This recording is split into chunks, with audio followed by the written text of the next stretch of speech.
cadaan ka dhiganayay iskoolkaas cadaankana hablaha yar ee cadaanka ay ka dhiganayeen nolosheeda beencam adeeg ka dhigeen niyadda iga jabinayeen way xaman jireen waxyaabo badan bay walaahi igu sameeyeen oo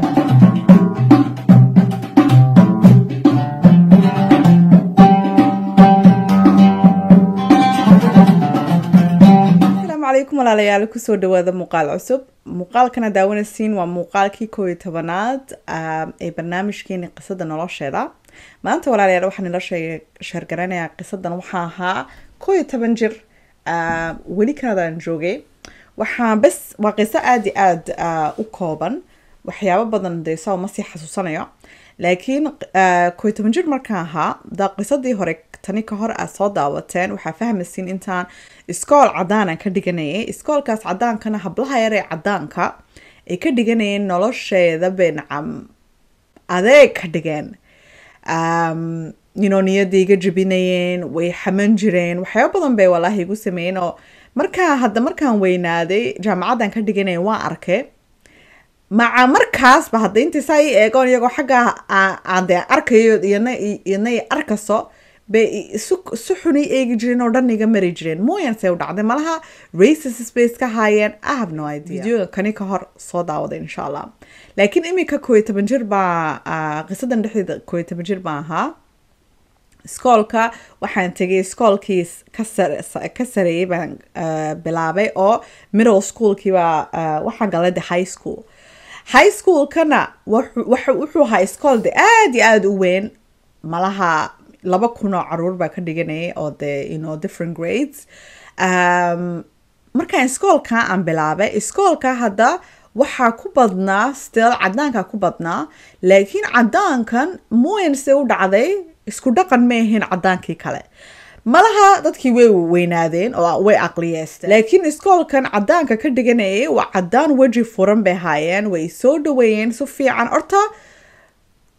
wax ala fahmo iskool kaastad koodhan baa jadiidha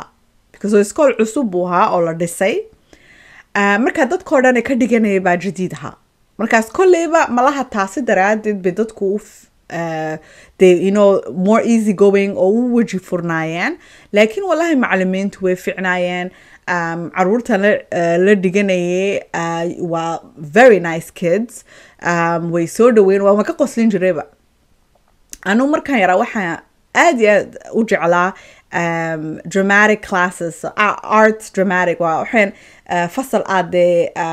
lagu dhiibayo I don't know qiso oo laga leeyahay nacam riwaayad oo kale samee waxaan kaasa so dadka badanka waan ka qoslin jiray waana ilmo iska furfuranna waa ahaa markaas dadku walaahi si fiican baa lii soo dhaweeyay iskoolkaas waxaa iga yaabiyey laakiin dadkii aan isla dhiganayna hablihii igu xumaa iskoolkii kalay sanadkii ka horeeyay hablihii igu xumaa iskoolkan markaan ila waxay jiraado laba hablood oo de isku fasal ahayn way la sheekaysanayeen way la qoslayeen hadda waa hablihii i bully garanayeen markii hore sanadkii hore it is the strangest thing ever waxaan fahmay laakiin imika anoo qof weyn ah waxaan fahmay caruurtu way isku wala dayadaan mid aduu ku naco way wala ku nacayaan waayo adu I don't know say u dhacday laakiin waxa taasid the only explanation aan hayo waa taasid hablihii markii hore igu xumaa ee niyadda iga jabinayay oo baa imika ii qoslayo oo sheeganayaba intaa iskoolka isla dhiganay jirnay sanadkii ka hore oo intaysa sii yaqaaneen bay sheeganayaanba waxaana fahmayna malaha waxa isbedelay waa iskoolkan kale cadaanku way ka dhigan iskoolkan kale cusub aan bilaabay waxaa noqday popular because dadkan ka qoslinayay markaan adu wallahi popular baa noqday mooyanse u dhacday dadkan la sheekaysanayay popular kid baa noqday markaas malaha taasi daraadeed bay hablahan isku bedileen waayo iskoolkan waa iskool dadkoo dhan ay jadiid yihiin qofna ma yaqaano markaas markii hore laakiin waa dad isla soo koray bay walahaayeen oo inoo iswala yaqaana markaas aniguna waxaa ahaa tii jadiidka ama inantii the new kid in the block inantii jadiidkii iskoolka timiday attentionka ka qaadanayay inamada bay malaha nici be igu naceen ma garanayo laakiin iskoolkan dadkoo dhan jadiid baa la waleeyahay very quicklyna waxaa noqday popular kid dadkoo dhan baa iga helay iskoolka macalimiinta iga helayay dadkana waan ka qosin jiray markaas hablihii calaa kulli xaal hablihii markii horey igu xumaa baa dee nacam ila hadlayo ila sheekaysanayay inan baan garanaya maalin aan dibadda aan fadhino oo de iskoolkii hore aan sla dhigananay oo ka mid ah hablahan markii hore igu xumaa intay soo faristay iga tiri nasteexo iminka asxaab baan nahay laakiin bes waxaan doon intaan kuu sheego sanadkii hore markaan sla dhigan jirnay waan ku nici jiray markaan kiri maxaa nici jirtay maba yaqaanin bas maxaa keene cadownimada iyo carad iyo xagee ka timid nacam dareemkaas markaa bay tiri I don't know bay tiri hablaha kale baa ku nacay ana waan ku nacay literally taasad bay tiri hablaha kale baa ku nacay markaana waan ku nacay laakiin bay tiri imikaan dee kula sheekeysanayo oo dee iskoolka waqti aan isla qaadanay you're a very nice person saabayga tiri markaa baan la yaabay adana waxaa isiri de kolleyba saa lahaada caruurta markay yar yihiin malaha aqligaa yaraa laakiin hablahan ima nici jirin they would go above and beyond si nolosheeda igu adkeeyoon ee dee waxay rabeen malaha intaan iskoolka isaga socdo ma garanayo laakiin markiisaa iga tiri waan ka fikiray waxaan isiri anu de caloolba uma hayn okay umayre just waxaa islahaa qofkan waa bilaa maskax laakiin waxaan u fiirsaday waxaan sidaan u fahmay caruurta markay yar yihiin way isku dayadaan so mid baa malaha nici jirtay asxaabteed ila kuwan hablahan kale waa hablo wal cadaana way isla soo koreen aniguna waxaan yahay the new kid markaas yadaa de malaha ka dhaadhicisay kuwa kale oo dhan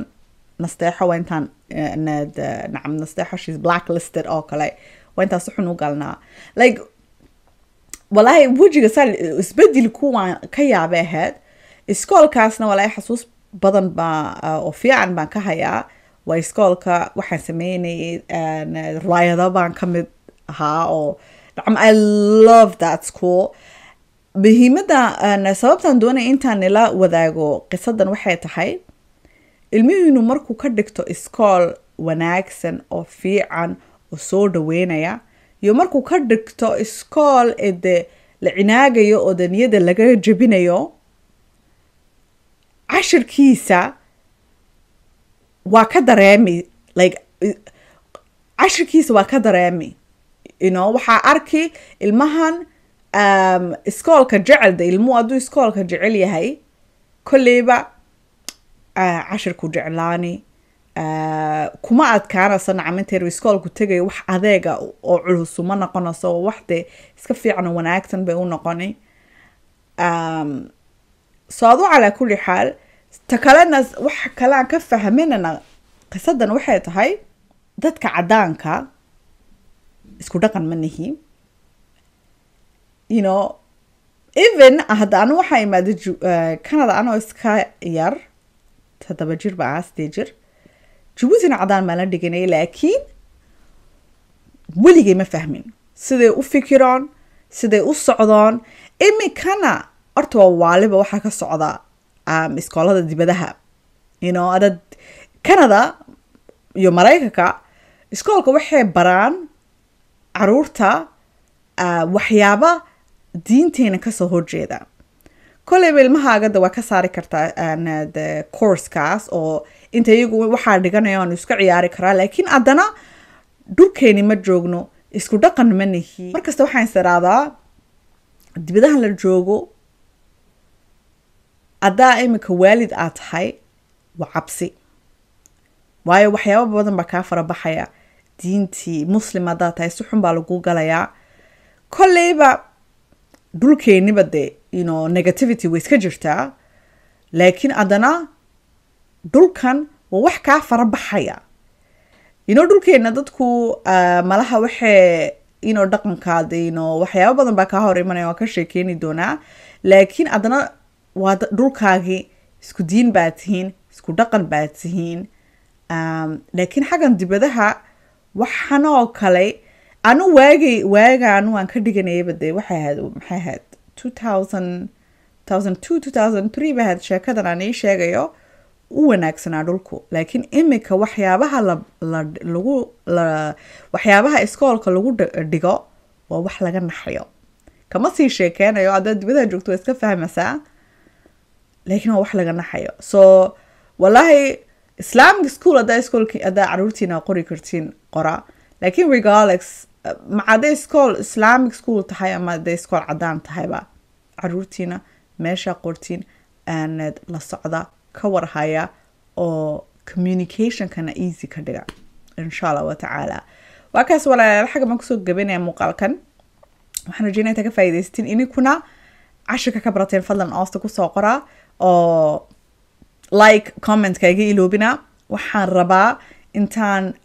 muuqaaladan aan soo badiyo laakiin dadku hadday daawanayeen muuqaaladeeda insha Allah waan iska joojini doonaa laakiin fadlan salaanta soo cesha comment-ka intaas ani aad iyo aad bay caawisaa YouTube bay u sheegaysaa inta muuqaaladeeda ka heshin oo dadkii u faafin YouTube-na dadku u faafin insha Allah waa kaas walaalayaal insha Allah waa inoo madhow